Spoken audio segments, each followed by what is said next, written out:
कोई भी राष्ट्र इजराइल को क्यों नष्ट नहीं कर सकता? एक भविष्यवाणी रहस्य। 1948 में जन्म लेने के बाद से इजराइल को लगातार दुश्मनों ने घेर लिया है।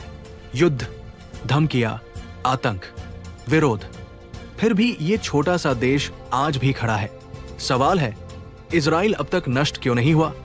इसका जवाब राजनीति नहीं है, नहीं केवल सैन्य शक्ति। इसका जवाब कुछ और है। बाइबल, भविष्यवाणी और परमेश्वर की सुरक्षा। इस वीडियो में हम जानेंगे कि कोई भी राष्ट्र इजराइल को क्यों नहीं मिटा सकता और ये यीशु मसीह की वापसी के बारे में क्या कहता है। आइए शुरुआत करते हैं। उत्पत्ति 12:3 में परमेश्वर अब्राहम से कहते हैं, जो तुझको आशीर्वाद देंगे उन्हें मैं आशीर्वाद दूंगा और जो तुझको शाप देंगे उनको मैं शाप दूंगा।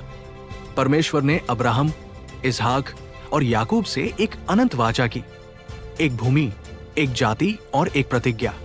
ये कोई राजनीतिक समझौता नहीं था, ये स्वर्ग से किया गया समझौता था।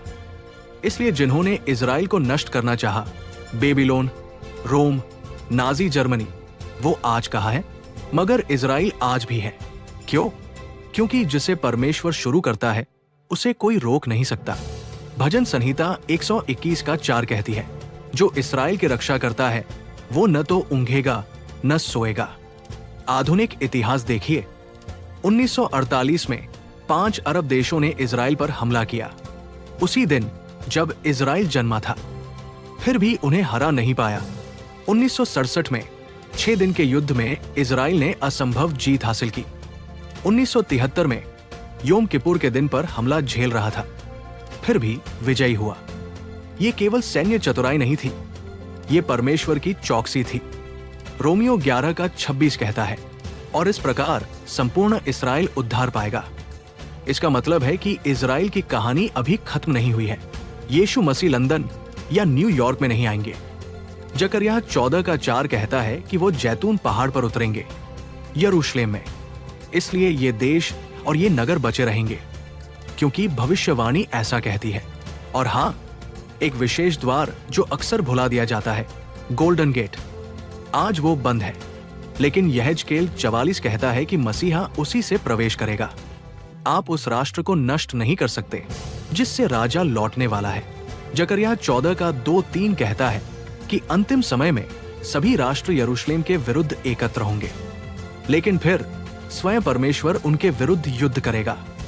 ये केवल सैन्य युद्ध नहीं होगा, ये स्वर्गिक युद्ध होगा। संदेश स्पष्ट है, जो इजराइल से लड़ता है वो परमेश्वर से लड़ता है और परमेश्वर से कोई नहीं जीत सकता। इजराइल का बच जाना एक प्रमाण है।